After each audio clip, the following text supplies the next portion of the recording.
Yo estaba haciendo compras en el supermercado cuando un hombre se acercó y me susurró al oído. Aunque no nos conozcamos, necesito decirte algo. Luego agregó, en 3 días va a pasar algo. Vas a tener que tomar una decisión. Elige lo que menos quieras elegir. Pensé que estaba loco. 3 días después, recibí una llamada. Pero antes de continuar, revisa si ya te suscribiste al canal y comparte en los comentarios desde dónde nos estás viendo. Nos encantaría saber hasta dónde llegan nuestras historias de venganza. El cielo matutino de Guadalajara estaba despejado, sin una sola nube. Me desperté con esa sensación de paz a la que ya me había acostumbrado. Hoy era miércoles, y la costumbre de hacer la compra semanal en el supermercado grande ya se había arraigado profundamente en mi rutina. El carrito hacía un sonido metálico constante al rodar sobre el piso de cerámica brillante del supermercado. Me detuve en la sección de verduras, donde los colores vivos siempre lograban alegrarme el ánimo. Pasé la mano por encima de unos aguacates, sintiendo con los dedos su cáscara rugosa y la textura justa. Todo me resultaba familiar.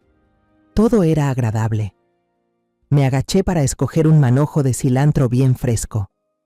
Justo en ese momento, sentí una presencia demasiado cercana, incómodamente próxima. Una sombra se proyectó sobre mí, bloqueando la luz de los tubos fluorescentes del techo. Una sensación de inquietud me apretó el pecho. Levanté la cabeza. Un hombre de mediana edad estaba parado allí. Llevaba puesta una camisa de cuadros ya gastada, con el cuello descolorido. Lo que más me llamó la atención fue su rostro, demacrado, con los pómulos marcados y profundos. Las ojeras bajo sus ojos parecían manchas de tinta espesa, y sus ojos estaban enrojecidos. Pero lo más extraño era que no miraba los vegetales frescos que tenía delante. Su mirada estaba fija en mí. Era una mirada directa, penetrante, sin intención de disimularse. Por reflejo, retrocedí un paso, aferrándome al borde metálico del carrito como si fuera un escudo. Pero él también dio un paso hacia mí, ni rápido ni lento, acortando la distancia que yo había intentado poner. El espacio alrededor pareció encogerse. Solo estábamos él y yo. Miró rápidamente hacia ambos lados, con un gesto furtivo, como si temiera ser observado o escuchado. Luego, con un movimiento tan repentino que me sobresaltó, se inclinó y acercó su boca a mi oído. Su aliento era cálido, cargado con olor a café barato y tabaco viejo. Sentí en cada respiración su urgencia, su tensión. Dentro de 3 días, usted va a tener que tomar una decisión, susurró con voz ronca y apresurada, tan rápido que tuve que esforzarme para entenderlo. Elija lo que menos quiera elegir. Mi cuerpo se quedó inmóvil, como congelado. Esas palabras sin sentido aparente, cargadas de un peso extraño, se clavaron en mi mente. ¿Una elección? ¿Lo que menos quiero? ¿Qué significaba eso? Quise gritar, empujarlo, preguntarle qué quería decir. Pero cuando reaccioné, cuando giré bruscamente la cabeza para enfrentarlo, ya no había nadie a mi lado. Había desaparecido. Miré alrededor con desesperación. Los pasillos seguían llenos de gente. Una pareja joven reía mientras elegía manzanas. Unos niños rogaban a su madre que les comprara dulces. Nadie parecía haber notado nada. Nadie actuaba de forma inusual. Aquel hombre era como si nunca hubiera existido, como si se hubiera desvanecido en el aire. Mi mano empezó a temblar sin control. El manojo de cilantro cayó al suelo. Al mismo tiempo, un aguacate rodó fuera del carrito, dio una vuelta sobre el suelo y se detuvo justo frente a los pies de una mujer. Ella me sonrió amablemente, lo recogió y me lo entregó. «Tenga cuidado, señora», me dijo. Su voz suave me devolvió al presente, pero a la vez hizo que el encuentro anterior se sintiera aún más irreal, como un sueño lúcido. Traté de seguir con las compras, empujando el carrito sin rumbo.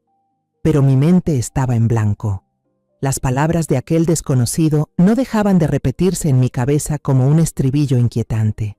Pasé junto al área de panadería, llena de aroma delicioso, y olvidé comprar el pan que le gusta a Mauricio. Llegué al área de carnes sin recordar qué plato quería preparar. Al regresar a casa, guardé los víveres en el refrigerador mecánicamente, sin pensar. Me dejé caer sobre la silla de madera en la cocina, exhausta. Afuera, la bugambilia que Ricardo, mi difunto esposo, había plantado con sus propias manos, florecía con ramos radiantes bajo el sol de la tarde. Él solía decir que el color de las bugambilias era el color de la alegría eterna. Pero hoy no siento ninguna alegría. Mi mirada vaga por el jardín y se detiene en la foto familiar colgada en la pared. Una foto ya desteñida por el tiempo. Ricardo con una sonrisa radiante, yo acurrucada en su hombro, y Mauricio, nuestro pequeño hijo, mostrando sus dientecitos con una gran sonrisa. Soy María Elena Castañeda. Tengo 65 años. Desde que Ricardo se fue de este mundo, mi gran universo se redujo hasta caber perfectamente en la figura de Mauricio. Él es mi razón de vivir, mi orgullo, el tesoro más valioso que me dejó mi esposo. Todavía recuerdo con claridad cuando era un niño travieso. Tenía un uniforme de policía de juguete ya gastado y un silbato de plástico. Cada tarde se paraba muy serio en la esquina del vecindario, soplando el silbato con fuerza para dirigir el tráfico de los niños en bicicleta. Su sueño de llevar un uniforme de verdad nunca cambió. Y lo logró. Ver a mi hijo convertirse en un oficial de tránsito íntegro me hacía ver a Ricardo en él, firme y confiable. El día que Mauricio se casó con Camila Ortega, lloré de emoción. En nuestra primera reunión, Camila trajo una caja de pan dulce y me dijo con dulzura que era de la mejor panadería de la ciudad, que había buscado con mucho esmero. Tenía una sonrisa luminosa, ojos brillantes y una manera encantadora de hablar. Siempre me llamaba mamá, con mucho cariño. Parecía tener todo lo que uno espera de una nuera, alguien que construiría un hogar feliz junto a mi hijo. Yo lo creí así, pero luego empezaron a aparecer pequeños detalles, como grietas diminutas en una vasija perfecta. Al principio las ignoré, pensando que tal vez era cosa de mi edad, o que estaba imaginando cosas. Hace unos 6 meses, un domingo por la mañana, Camila dijo que iría al mercado de agricultores a comprar ingredientes frescos para el almuerzo familiar. Salió a las 9 de la mañana. El mediodía pasó, luego la tarde, y yo la llamé varias veces sin éxito. No regresó hasta las 3 de la tarde. No traía ni una sola bolsa de verduras, solo un portafolio nuevo que se veía costoso. Ella se rió y explicó. «Perdón, mamá. Me encontré con una amiga de la infancia y nos pusimos a tomar café. Se nos fue el tiempo». Pero su vestido de seda seguía impecable y sus tacones no tenían ni una mancha de polvo de mercado. Asentí con la cabeza, pero una pequeña duda empezó a germinar en mi corazón. Luego hubo noches en que veía a Mauricio sentado solo en el porche, fumando en silencio, con la mirada perdida. En la televisión pasaban un partido del Chivas, su equipo favorito, pero no parecía prestarle atención, se veía cansado y abrumado. Cuando le llevaba una taza de té de manzanilla, dispuesta a preguntarle qué le pasaba, Camila aparecía de inmediato por detrás. Le pasaba un brazo por encima del hombro y decía con un entusiasmo inusual: «Está cansado del trabajo, mamá. Hay muchos problemas en la calle últimamente». Luego lo arrastraba hacia adentro, cortando cualquier intento de conversación entre nosotros antes de que empezara. Ese afán suyo por protegerlo, no sé por qué, me daba una sensación de control, no de cuidado. El recuerdo más inquietante fue una vez que estaba regando las plantas en el patio trasero. Por casualidad, miré por la ventana del dormitorio de ellos. Las cortinas aún no estaban del todo cerradas. Mauricio estaba en el baño, se oía el agua correr. Vi a Camila tomando su celular. Su rostro ya no tenía ese aire tierno de siempre, sino una expresión de concentración intensa, tensa. Sus dedos se movían rápido por la pantalla, como si buscara algo. De pronto, como si lo sintiera, levantó la vista y se cruzó con la mía a través del cristal. Ella se sobresaltó. Un destello de desconcierto cruzó su rostro, pero rápidamente forzó una sonrisa. Dejó el teléfono apresuradamente, agarró un trapo y fingió limpiar el polvo del tocador cercano. En ese instante, sentí un escalofrío recorrerme la espalda. El punto culminante fue el mes pasado. Necesitaba cinta adhesiva para cerrar una caja vieja, y recordé que Mauricio tenía un rollo guardado en su estudio. Toqué la puerta de su cuarto y entré. Vi a Mauricio de puntillas, guardando unos sobres abultados en una caja de zapatos vieja que luego escondió arriba del closet. Al verme, su rostro se tensó y se notaba incómodo. Rápidamente dijo, con voz algo entrecortada: «Ah, no es nada, mamá. Es solo un bono que estaba ahorrando. Quiero sorprender a Camila». Pero su voz no tenía la alegría de alguien que prepara un regalo para su esposa. Sonaba más bien como alguien que oculta un secreto pesado. Cada vez que pasaba algo así, yo me tranquilizaba sola. Miraba la foto de Ricardo y me decía en silencio: «Seguro estoy vieja, y me lo estoy imaginando, ¿verdad, amor? No debo ser una suegra fastidiosa que desconfía de todo». Me daba miedo arruinar la paz que tenían. Elegí creer en esa armonía falsa. Decidí ignorar las señales para mantener la calma en la superficie. Pero ahora, sentada sola en esta cocina silenciosa, la advertencia de aquel hombre extraño en el supermercado fue como una piedra enorme lanzada directo al lago tranquilo. No solo creó ondas, fue un tsunami que arrasó con toda mi negación. Las piezas sueltas, las imágenes sospechosas que había tratado de enterrar, ahora salían a la luz, encajando en un cuadro aterrador. Los 2 días siguientes pasaron en un silencio denso. Jueves y viernes, cada sonido en la casa, desde la llave de Mauricio entrando en la cerradura al volver del trabajo hasta el tintinear de las tazas cuando Camila preparaba café, me sobresaltaba. Los observaba, tratando de encontrar una señal, una explicación para toda esa inquietud que crecía dentro de mí. Pero por fuera, todo seguía igual. Camila seguía llamándome mamá, con dulzura, y Mauricio seguía dándome un beso en la frente antes de irse al trabajo. Esa paz fingida daba más miedo que una pelea abierta. Poco a poco, me convencí de que las palabras del extraño en el supermercado no eran más que producto de la paranoia de una anciana. Y entonces llegó el tercer día. La mañana del viernes, mientras regaba los geranios del porche, sonó el teléfono. Era Sofía, mi amiga de toda la vida. Su voz alegre sonó al otro lado de la línea. «María, ¿qué estás haciendo? Con este clima tan lindo y te quedas encerrada en casa. Acabo de hacer una birria buenísima. Súbete al carro y ven a Chapala, vamos a ponernos al día». La invitación de Sofía fue como una brisa fresca que disipó la nube oscura que me había rondado los últimos 2 días. Casi había olvidado la advertencia. Manejé hasta Chapala. El aire puro junto al lago, el murmullo de las olas golpeando la orilla y las charlas sin sentido con Sofía me envolvieron por completo. Estábamos sentadas en su porche, tomando limonada mientras hojeábamos un álbum de fotos viejo. Fotos en blanco y negro de nosotras con uniforme escolar y trenzas. Imágenes en color ya amarillentas de Mauricio de niño, montado en un caballito de madera. Todo un día se nos fue entre risas y recuerdos dulces. Por la tarde, Mauricio me llamó. Su voz sonaba algo apresurada y tensa por teléfono. «Mamá, ¿estás en casa de tía Sofía? ¡Qué bien! Quédate a cenar ahí. Esta noche Camila y yo vamos a llegar tarde». Acepté con gusto, sin sospechar nada.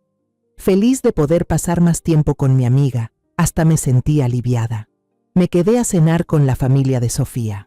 La comida estuvo llena de risas y charlas triviales que me hicieron perder la noción del tiempo. Cuando miré el reloj ya eran casi las 9 de la noche, así que me despedí apresuradamente para manejar de regreso a Guadalajara. El camino de vuelta estaba desierto, pero apenas doblé la esquina de mi calle, una sensación de inquietud me oprimió el pecho. Las luces de la sala de Mauricio estaban encendidas, proyectando un resplandor deslumbrante sobre la calle oscura. Y su coche no estaba bien estacionado dentro del garaje como siempre, sino torcido frente al portón, con una rueda subida a la banqueta, como si el conductor hubiera frenado de golpe y salido huyendo en pánico. El corazón me latía con fuerza.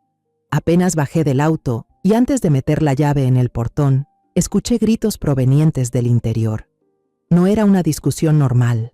La voz de Mauricio sonaba ronca, pronunciando cada palabra con rabia y un dolor desgarrador. La de Camila, en cambio, era chillona, aguda, cortante como una navaja. Temblando, empujé la puerta.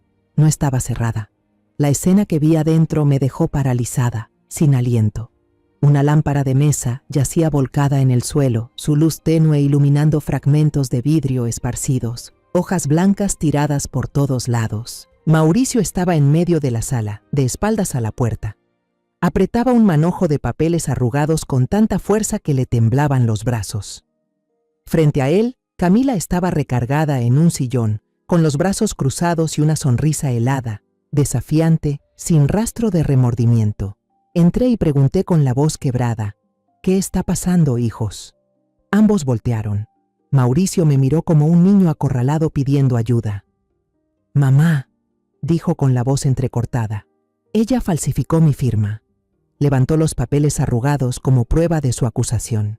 Camila soltó una risita sarcástica, un sonido frío que retumbó en la sala tensa. No exageres, Mauricio. Solo pensé que eran trámites administrativos para facilitar las cosas del trabajo.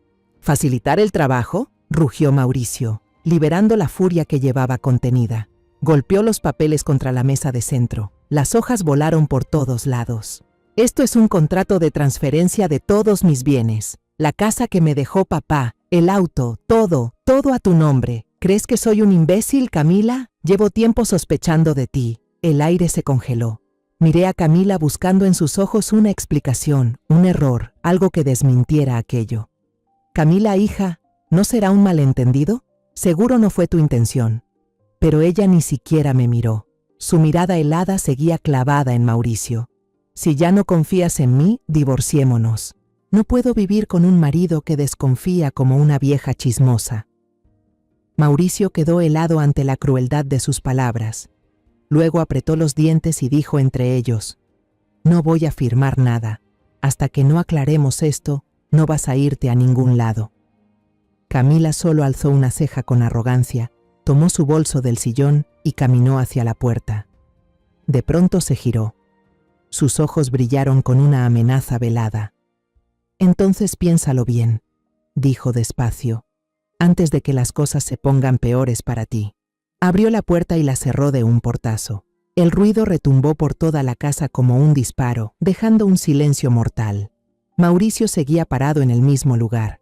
Luego, como si toda su energía lo hubiera abandonado, se dejó caer en el sofá, con la cabeza entre las manos, completamente derrotado. En ese instante de silencio abrumador, un escalofrío recorrió mi espalda. Una verdad helada me golpeó. Hoy es viernes. Exactamente 3 días desde la mañana del miércoles en el supermercado. El susurro de aquel hombre desconocido resonaba en mi cabeza, ya no difuso, sino claro y aterrador como una maldición que se había cumplido. La casa estaba sumida en un silencio espeso, sofocante. Solo se escuchaba el tic-tac del reloj de pared, sonando con indiferencia, con una regularidad cruel, marcando el ritmo del colapso que ocurría ante mis ojos. Mauricio seguía sentado ahí, en el sofá, con las manos hundidas en el cabello, la espalda ancha de un hombre adulto, ahora encorvada, como la de un niño herido. No podía quedarme quieta. El caos de afuera tenía que ser ordenado para calmar el caos de adentro. Me acerqué y recogí la lámpara de mesa caída. El vidrio roto crujió bajo mis pies. La coloqué con cuidado sobre la mesa, aunque ya no pudiera volver a encenderse. Luego empecé a recoger las hojas esparcidas por el suelo. Las levanté una por una, lentamente, con cuidado, alisando con los dedos cada arruga furiosa en el papel, y las apilé ordenadamente sobre la mesa de centro. Necesitaba hacer algo para que mis manos dejaran de temblar, para que mi mente tuviera un punto de apoyo, por más frágil que fuera. Después de poner todo en su sitio, fui a la cocina. Como un reflejo profundamente arraigado, preparé 2 tazas de té, poniendo una bolsita de manzanilla en cada una. El aroma suave del té de hierbas flotaba en el aire, intentando borrar el sabor amargo de las mentiras. Coloqué una taza humeante sobre la mesa, justo frente a Mauricio. Me senté a su lado, en el borde del sofá. Apoyé mi mano sobre su hombro, un toque suave pero firme. Su hombro se estremeció levemente y luego se relajó bajo mi mano. Cuéntale a mamá, hijo. Mi voz fue muy baja, pero en medio de ese silencio se oyó con total claridad. Mauricio levantó lentamente la cabeza. Sus ojos, los ojos de mi hijo, estaban rojos y llenos de un dolor que nunca antes había visto. Tomó la taza, Dio un gran sorbo, como si intentara tragar también la amargura atorada en su garganta, y entonces empezó a hablar. Las palabras salieron, al principio vacilantes, entrecortadas, y luego como una represa rota. Dijo que las sospechas comenzaron meses atrás, con unos estados de cuenta de tarjetas de crédito extraños que encontró por casualidad. Había gastos enormes en tiendas de joyería lujosas en la avenida Polanco, pero él nunca había visto a Camila usando ninguna de esas piezas. Cuando le preguntaba, ella solo sonreía y decía que eran regalos para socios comerciales, para mantener buenas relaciones. Contó sobre las llamadas telefónicas a medianoche. Camila salía sigilosamente al balcón a hablar, con la voz susurrante como una serpiente, dándole la espalda a la casa. Si él la descubría, ella colgaba de inmediato, explicando que era una amiga íntima pasando por una crisis matrimonial y que no era apropiado que él escuchara. Contó que, tras notar que algunos papeles importantes relacionados con la propiedad de la casa estaban fuera de lugar, decidió instalar en secreto una pequeña cámara, de esas que se usan para vigilar a los bebés, en el despacho. Me dijo esto con vergüenza, con la voz apagada. Sé que estuvo mal, mamá, un policía espiando a su propia esposa en su propia casa. Me sentí como un cobarde, pero no tenía otra opción. Y entonces, la pesadilla llegó justo hoy. Su turno fue cancelado de repente por un cambio de último minuto de sus superiores. No avisó nada y manejó directo a casa, con la intención de sorprender a Camila. Pero la sorpresa fue para él. Apenas estacionó frente al portón, un presentimiento lo impulsó a abrir la aplicación de la cámara en su celular. Y ahí lo vio todo, claramente, en la pequeña pantalla. Camila estaba sentada en el escritorio, donde él guardaba todos los documentos importantes. A su lado había una hoja con su firma verdadera. Ella estaba practicando una y otra vez cómo firmar el nombre Mauricio Castañeda en una hoja de prueba, comparando cada trazo, desde la inclinación de la M hasta el último gancho de la A. Cuando vio que era idéntica, tomó la pluma estilográfica cara que él le había regalado y con toda calma la usó para firmar el contrato verdadero. Dijo que en ese momento sintió que la sangre se le congelaba. Se lanzó dentro de la casa y los encontró en el acto. La pelea estalló en ese mismo momento y alcanzó su punto más álgido justo cuando yo llegué. Al escuchar lo que Mauricio me contó, todas las piezas sueltas que había visto empezaron a encajar, formando un cuadro completo y cruelmente feo. Aquella vez que Camila fue de compras y no trajo ni una bolsa, los sobres llenos de billetes escondidos en una caja de zapatos, las noches en que se quedaba ensimismada sentada en el porche. Todo tenía una explicación. La rabia empezó a hervirme por dentro, más fuerte que el asombro o el dolor. Esto no era un error, era un plan calculado, un engaño brutal y magistral. Le apreté fuerte la mano a mi hijo. Maldita sea, esa chica nos engañó a todos. Mauricio ya no pudo aguantar más. Se recostó sobre mi hombro y por primera vez en muchos años, desde que su padre murió, lloró como un niño. Su llanto era entrecortado, lleno de rabia y tristeza. ¿Qué hago, mamá? Yo confié en ella. Confié ciegamente en ella.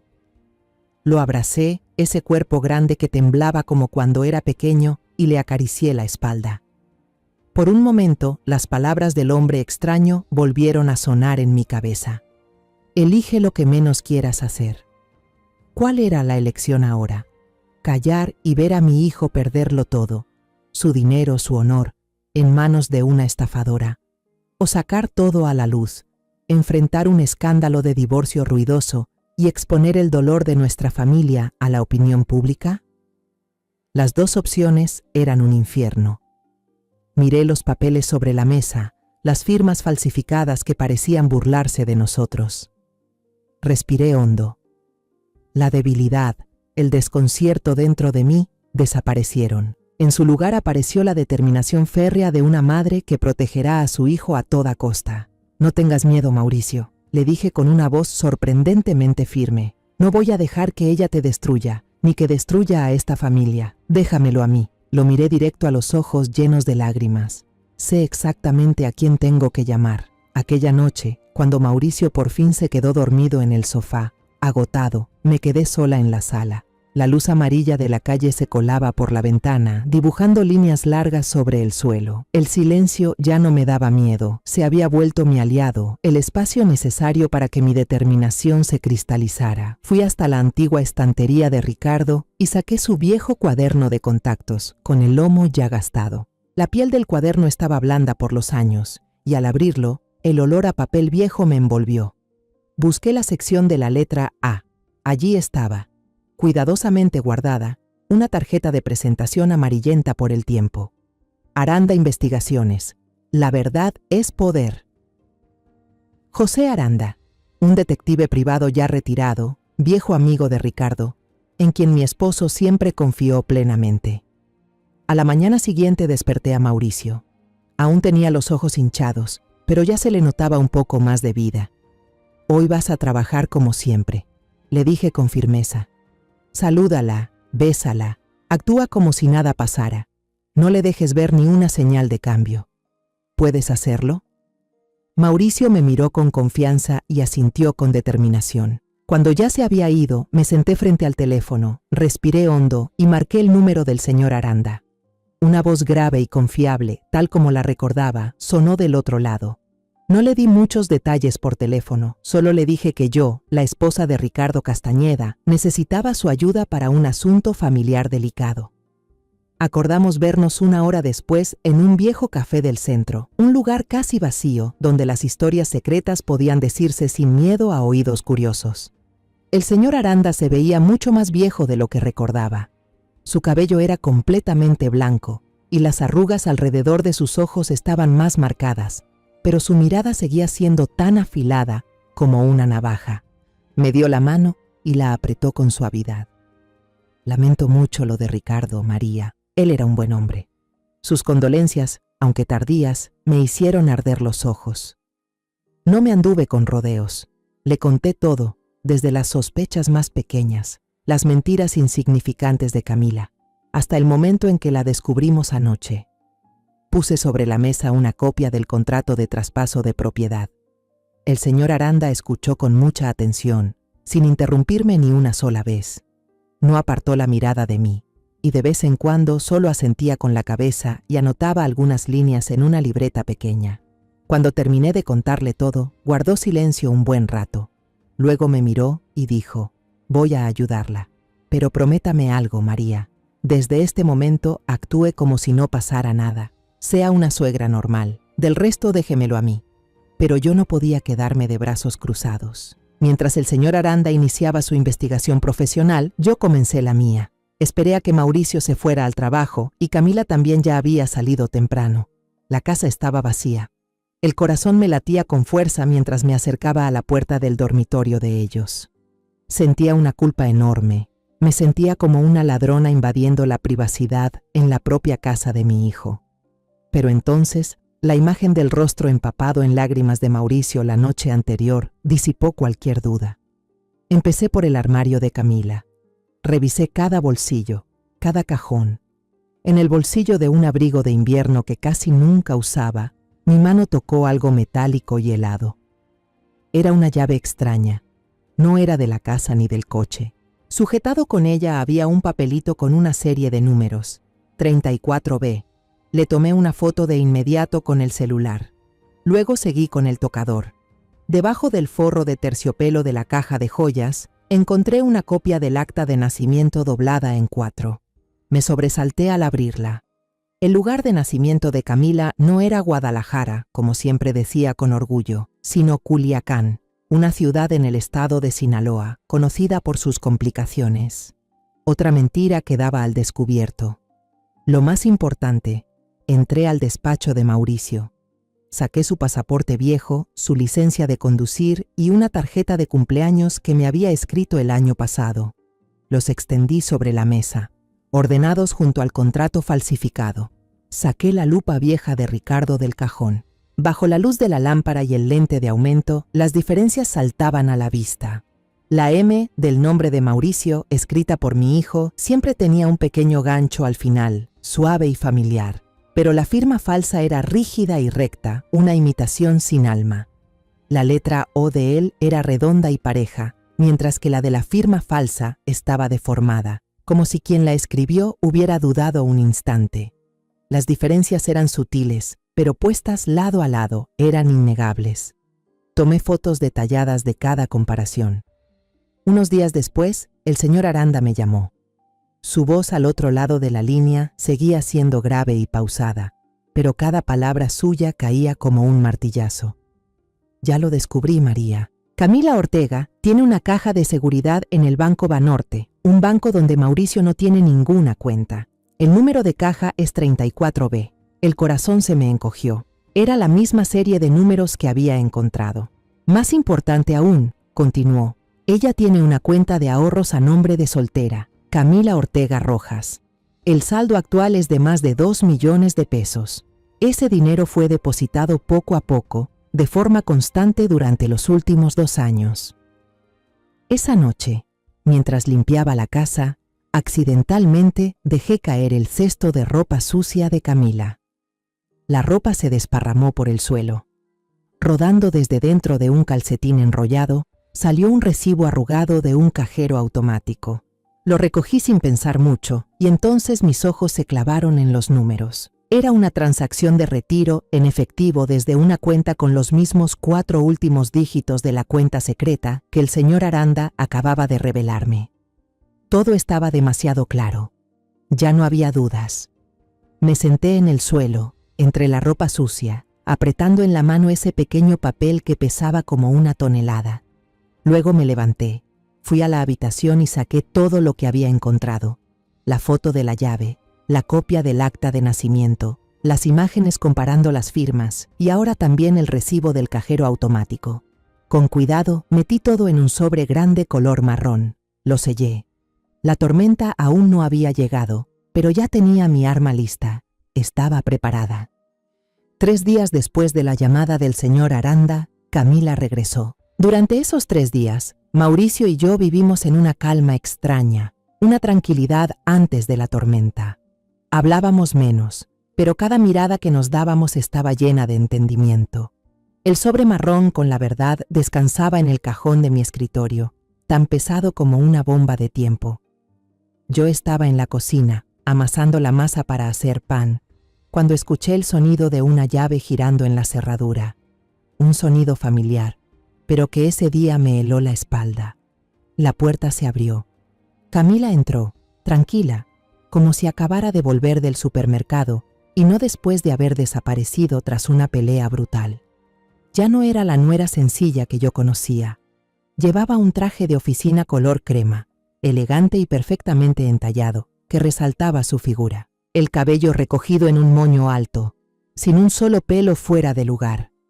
El rostro maquillado con precisión, ocultando toda emoción, dejando solo una expresión fría y profesional. En la mano traía un portafolio de cuero delgado que irradiaba un tipo de poder desconocido y aterrador. Mauricio estaba sentado en la sala leyendo el periódico. Había llegado antes de lo que le pedí. Tal vez su intuición también le había advertido algo. Al escuchar la puerta, levantó la vista. Al ver a Camila, su cuerpo se tensó, el periódico en sus manos se arrugó sin darse cuenta. Se puso de pie de golpe, con el rostro tenso, listo para un enfrentamiento. Pero Camila ni siquiera lo miró. Su mirada pasó sobre él como si fuera un mueble más. Fue directo a la mesa de centro de roble, abrió su portafolio y sacó un fajo de documentos gruesos. Lo colocó sobre la mesa con un toc suave pero firme, un sonido seco que retumbó en el silencio del cuarto. «Divorcio», dijo, con una voz fría, sin una pizca de emoción. «Ya llené mi parte. Solo tienes que firmar aquí, aquí y aquí». Su dedo largo, pintado de un rojo vino, señaló 3 lugares en el papel. «No hagamos esto más complicado de lo necesario. Vamos a dividir los bienes actuales. Por supuesto, esta casa me tocará a mí, como una pequeña compensación por todo el daño emocional que tuve que soportar». Mauricio miraba fijamente los papeles, con los puños tan apretados que los nudillos se le pusieron blancos. Pero no dijo nada, solo guardó silencio, un silencio atronador. Ese silencio parecía alimentar aún más la seguridad de Camila. Ella creía que ya había ganado. Fue entonces cuando salí de la cocina. El sonido de mis pasos sobre el piso de cerámica hizo que ambos se volvieran a mirar. Esta vez no llevaba una bandeja con té, sino el sobre marrón con los documentos.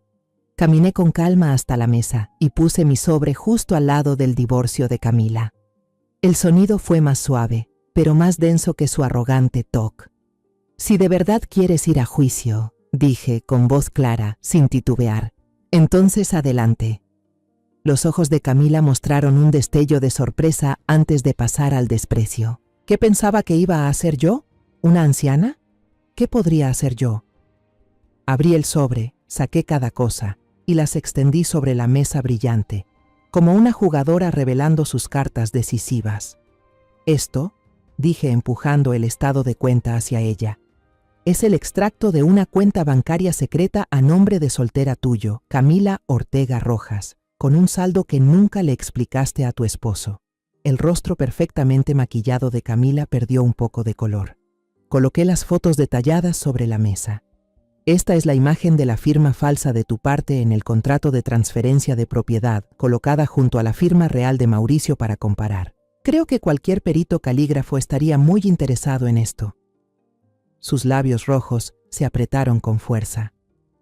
«¿Y esto?», dije, empujando la última foto hacia ella, una imagen de una llave y una nota con un número. «Es la información sobre la caja de seguridad número 34B en el Banco Banorte que llevas ocultándole a tu esposo desde hace 2 años». Levanté la vista y la miré directo a los ojos, unos ojos que ya no podían ocultar el desconcierto. «No creo que necesitemos este papel de divorcio, Camila.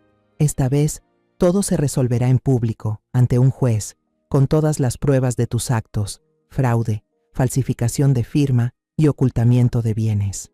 Camila se quedó paralizada. La máscara perfecta que llevaba se hizo trizas. Miró desde el montón de documentos irrefutables sobre la mesa hasta mi rostro firme, y luego a Mauricio, que estaba congelado por lo que acababa de escuchar. Por primera vez, vi verdadero pánico en sus ojos, el pánico de una fiera acorralada, pero solo duró un instante. Rápidamente, el pánico se desvaneció, dando paso a algo más oscuro y venenoso. De repente, soltó una carcajada, una risa ronca, sin alegría, un sonido escalofriante que le brotó de la garganta. Levantó la cabeza y se acomodó un mechón de cabello imaginario.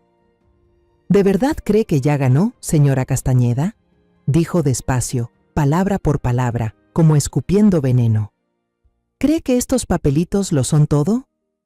Su mirada se apartó de mí y se clavó en Mauricio. «Usted no tiene ni idea de lo que hizo su hijito querido».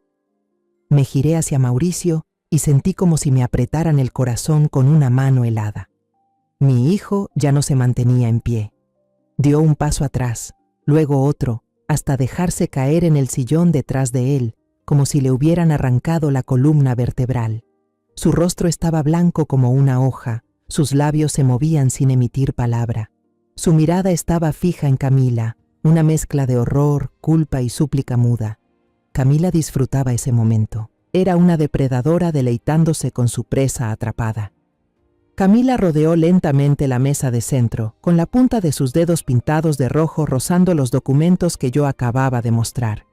«Tus pruebas están muy bien, mamá», dijo con sarcasmo, recalcando la palabra mamá como si fuera un insulto.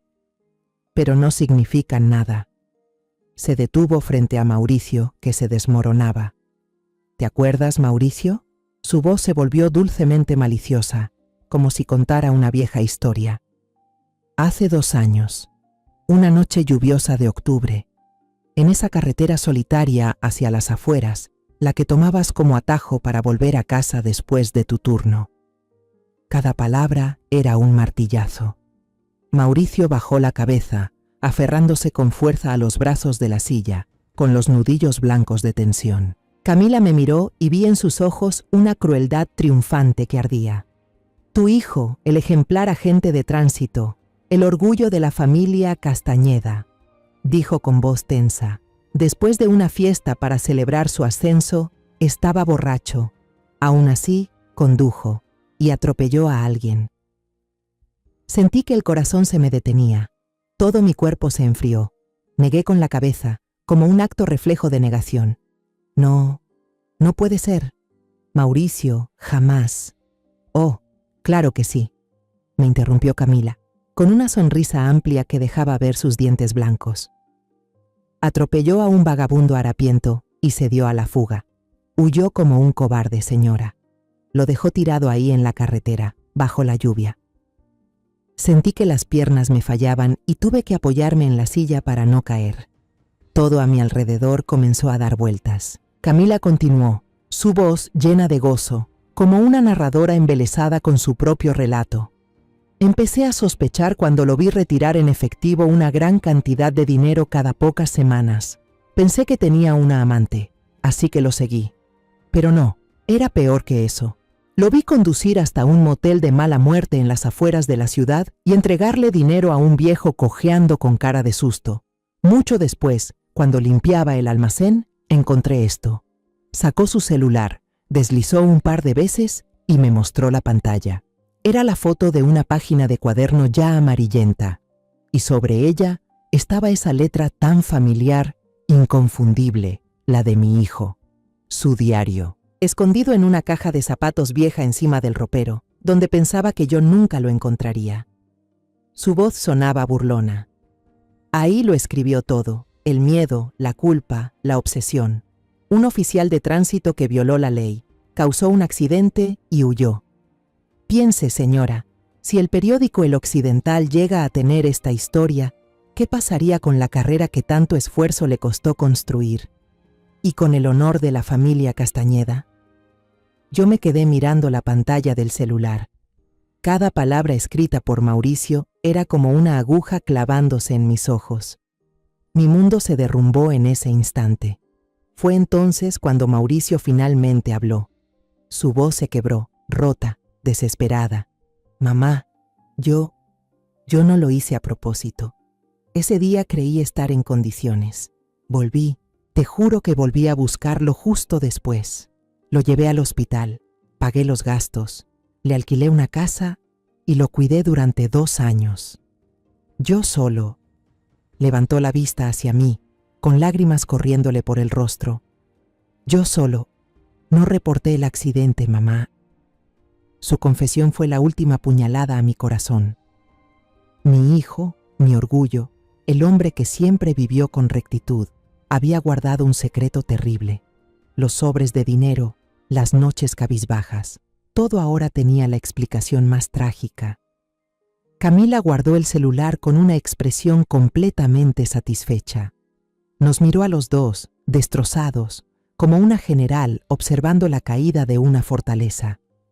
Tomó los papeles del divorcio, pero dejó todas las pruebas de su chantaje sobre la mesa, como una burla final. Caminó hacia la puerta, pero se detuvo un segundo en el umbral.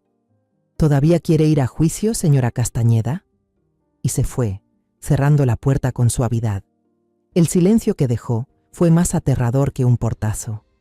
La casa, nuestro hogar, ahora parecía una tumba, enterrando a madre e hijo junto con este secreto espantoso. No sé cuánto tiempo me quedé sentada en esa tumba silenciosa. ¿Unos minutos? ¿Una hora entera? El tiempo ya no tenía sentido. Mauricio seguía inmóvil en su silla, la cabeza entre las rodillas, el cuerpo temblando con sollozos mudos. Quise acercarme, abrazarlo, consolarlo, pero no pude. Había un muro invisible entre nosotros, un muro hecho de verdades ocultas, de confianza traicionada. La decepción y el dolor eran tan grandes que eclipsaban hasta el amor de madre. Necesitaba aire.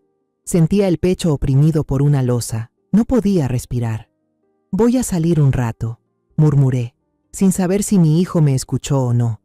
Entonces me levanté y salí de casa como una sonámbula, sin cerrar la puerta, sin llevar billetera, solo acompañada por un dolor crudo. Caminé sin rumbo, los pies me guiaban solos. Las farolas de Guadalajara empezaban a encenderse, proyectando una luz amarilla, débil, sobre las veredas húmedas. El ruido de los coches, las voces y risas de los restaurantes cercanos me llegaban como desde otro mundo, un mundo al que ya no pertenecía. En mi mente solo quedaban dos caminos, ambos callejones oscuros. Uno, denunciar a Camila, usar las pruebas irrefutables para desenmascararla. Pero hacerlo también sería lanzar a mi hijo al abismo. Su secreto saldría a la luz, su carrera, su honor, todo se desvanecería. La segunda opción sería quedarme callada, aceptar la derrota. Tendríamos que vivir para siempre bajo el control de Camila, dejando que una estafadora siguiera impune, chupando no solo el dinero, sino que el alma de esta familia. Las palabras de aquel hombre extraño en el supermercado resonaban otra vez, claras como un cuchillo. Elija lo que menos quiera elegir. Ahora lo entendía con toda su crudeza. Ninguna de las dos opciones la quería realmente. Las dos eran pesadillas. Mis pies me llevaron sin rumbo por las calles de siempre, por lugares que ni siquiera registré. Cuando levanté la vista, me di cuenta de que estaba en una intersección muy transitada. Y frente a mí, al otro lado de la calle, había una vieja parada de autobús con techo de lámina oxidada. Y entonces lo vi. Estaba solo en el banco de madera gastado de la parada, tomando café de un vaso de cartón. Bajo la luz del poste, reconocí enseguida ese rostro demacrado y marcado por la vida. Pero algo había cambiado. Sus ojos ya no eran los de alguien asustado, fuera de sí, como en el supermercado. Estaban serenos, tranquilos y al mismo tiempo llenos de una tristeza profunda. Como empujada por una fuerza invisible, crucé la calle. Los claxones sonaron detrás de mí, pero no me importó. Me acerqué y me paré justo frente a él, sin aliento. Él levantó la mirada. No parecía sorprendido. Me miró como si hubiese estado ahí todo este tiempo, esperando que yo llegara. ¿Por qué?, pregunté bajito, con la voz ronca por tanto que llevaba guardado. ¿Por qué me advirtió ese día? No contestó enseguida. Tomó un sorbo de café y miró al vacío frente a él, donde los autos pasaban sin parar. Me llamo Elías, dijo con voz grave y pausada. Hace 2 años no tenía casa, ni nombre. Solo era un vagabundo al que todos evitaban en la banqueta. Puso el vaso a un lado y levantó un poco la pierna izquierda. Bajo la luz amarilla, apareció una cicatriz larga y fea en su tobillo, pálida y arrugada. Esto fue lo que me dejó el hijo de usted aquella noche de lluvia. Dejé de respirar. Un escalofrío me recorrió la espalda. Todo se rompió dentro de mí como un cristal. El hombre del supermercado era la víctima en la historia que contó Camila. Pero también fue él quien me sacó de esa vida, continuó Elías, y no había ni una pizca de rencor en su voz. Él volvió, señora. Unos minutos después, volvió. Me llevó al hospital. Pagó todo sin usar seguro. Me rentó un cuarto pequeño pero limpio. Cada semana venía a verme. No solo me daba dinero, sino que se sentaba a conversar con este viejo solitario. Me hablaba de su trabajo, del estrés y de la esposa en la que empezaba a desconfiar. Me miró con compasión. Amaba mucho a su madre. Una vez me mostró una foto vieja que tenía en la billetera. Era usted. Por eso cuando la vi en el supermercado, la reconocí de inmediato. Vi la preocupación en su rostro cada vez que hablaba de su esposa y sentí que algo malo se avecinaba. Sentí que tenía que hacer algo. Ya no podía mantenerme de pie. Me senté junto a él en el banco frío y por fin brotaron las lágrimas que había estado conteniendo desde casa. Elías me miró largo rato y luego dijo, pensativo: ¿Sabe, señora? Ese error ya lo ha castigado durante 2 años. Nunca duerme tranquilo. Me dijo que no se atreve a mirarse al espejo, porque solo ve a un cobarde. Esa culpa pesa más que una celda. Él necesita liberarse. ¿Entonces qué hago?, pregunté entre sollozos, como alguien que ya no encuentra el camino. Elías dejó el vaso vacío a un lado. Sigo pensando igual que en el supermercado. Elija lo que menos quiera elegir. Denuncie a su nuera. Y deje que su hijo enfrente lo que hizo. Él merece estar en paz, no vivir con miedo, ni bajo amenazas. Y esa mujer, si se queda callada, ¿está segura de que no habrá más víctimas como usted y su hijo? Él se levantó, listo para irse. Antes de hacerlo, puso su mano sobre mi hombro, una palmada leve pero con mucho peso. Créame, señora, Tal vez ahora él la odie por esto, pero algún día se lo va a agradecer. Luego se alejó, se mezcló con la multitud en la calle y desapareció.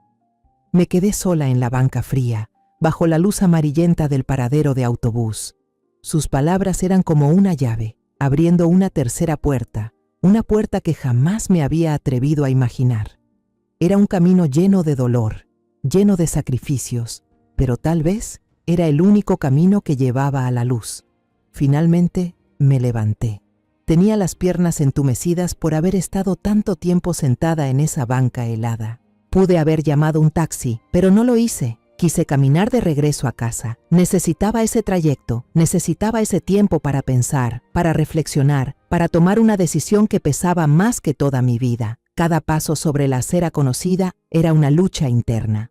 El camino de siempre se sentía ahora interminable. Pasé por el parque donde Mauricio solía jugar al fútbol cuando era niño, y sus risas aún parecían flotar en el aire. Pasé por la pastelería donde siempre le compraba su pastel 3 leches en cada cumpleaños.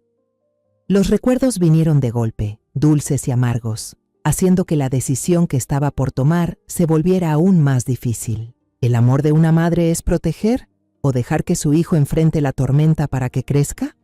Cuando llegué a casa, el reloj de la torre de la iglesia al final de la calle marcaba casi la medianoche. La luz del salón seguía encendida, proyectando un resplandor solitario en medio de la oscuridad. Me quedé frente a la puerta un buen rato. Respiré hondo para armarme de valor y luego empujé suavemente para entrar. La casa estaba extrañamente en silencio. Mauricio ya no estaba desplomado en el sofá. Estaba de pie junto a la gran ventana, de espaldas a mí, mirando hacia el pequeño jardín donde la luz plateada de la luna bañaba las bugambilias. Su silueta se veía solitaria y cargada, pero ya no temblaba. Estaba erguido, firme. Entré al cuarto. Sobre la mesa de centro seguía el montón de pruebas contra Camila, junto al documento de divorcio que ella había dejado. Pero ahora había algo más. Una taza de café todavía humeante, y al lado, una hoja de papel doblada cuidadosamente. No, no estaba doblada. Era el documento de divorcio, colocado con orden. Pero había algo distinto. En la última línea, donde iba la firma de Mauricio Castañeda, ya había un trazo de tinta azul, firme y claro. Lo había firmado. Escuchó mis pasos y se dio la vuelta. Su rostro ya no mostraba el pánico ni el colapso de esa tarde. En su lugar, había una calma extraña. Una calma que solo viene después de mirar al abismo y aceptar lo peor. «Mamá», dijo en voz baja, con menos temblor en la voz, «he pensado mucho mientras estabas fuera. Ya no quiero seguir huyendo». Caminó hacia la mesa, sin mirar ni las pruebas ni el documento. Tomó las llaves del coche y su billetera que estaban ahí.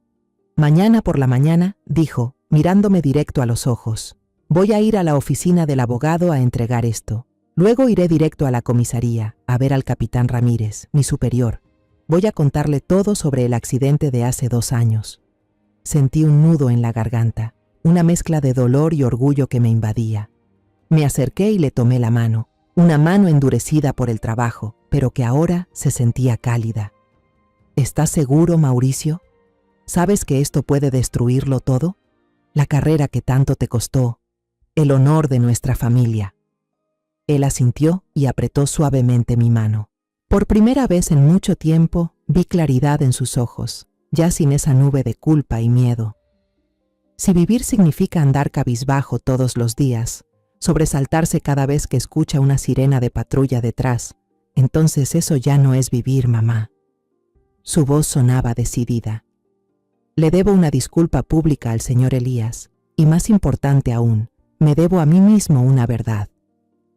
Siguió hablando, con la mirada firme.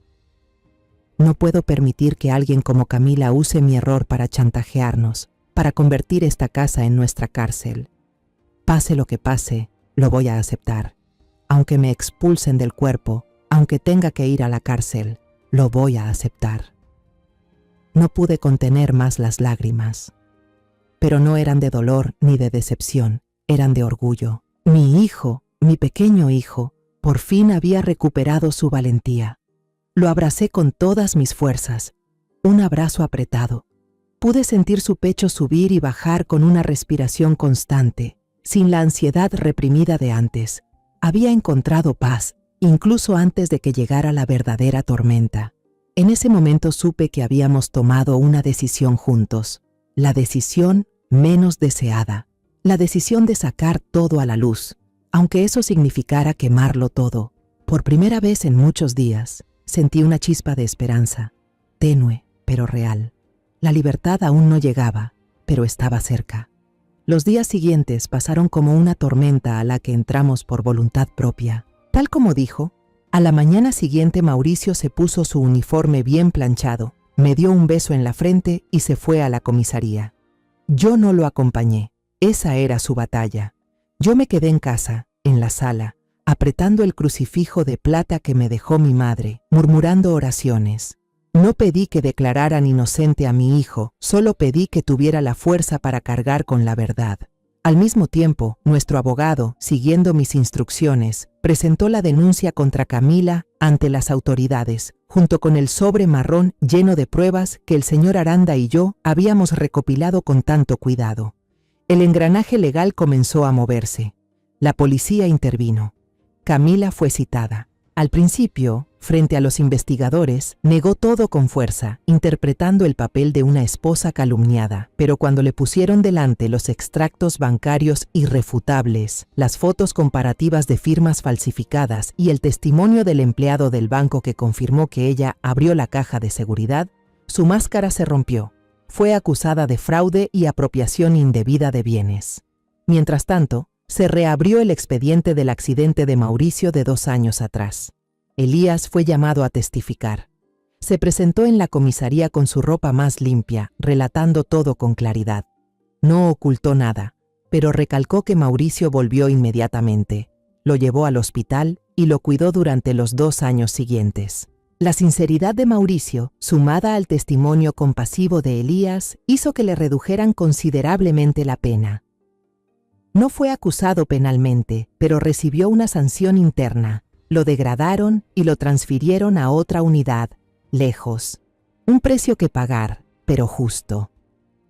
Meses después se celebró el juicio por el divorcio y el fraude. Mauricio y yo estábamos sentados en primera fila. Cuando trajeron a Camila, casi no la reconocí. Aquella mujer elegante de traje color crema ahora vestía un uniforme de reclusa enorme, con el cabello desarreglado y el rostro demacrado. Pero cuando levantó la cara, su mirada seguía llena de desafío y odio. El juez dictó el divorcio. Camila no recibió ninguna parte de los bienes. Al contrario, debía devolver todo lo que había robado. Al ser escoltada por los policías, no miró a Mauricio, me miró a mí, con una mirada ardiente, prometiendo venganza si alguna vez se le presentaba la oportunidad. No me sentía feliz, solo sentía un alivio inmenso, como si por fin me hubieran quitado una piedra enorme del pecho que llevaba años aplastándome. 1 año después, todo ya se había estabilizado. La tormenta realmente había pasado. A Mauricio lo trasladaron a un pequeño puesto de control de tránsito en las afueras, cerca del lago Chapala. El trabajo ya no era tan estresante ni lleno de trampas como antes. Tenía tiempo para leer los libros que le gustaban, para cuidar un pequeño jardín detrás del puesto. Su sonrisa había regresado, una sonrisa genuina, sin forzar, sin esa tristeza escondida. Yo decidí vender la casa en Guadalajara, ese lugar cargado de recuerdos dolorosos.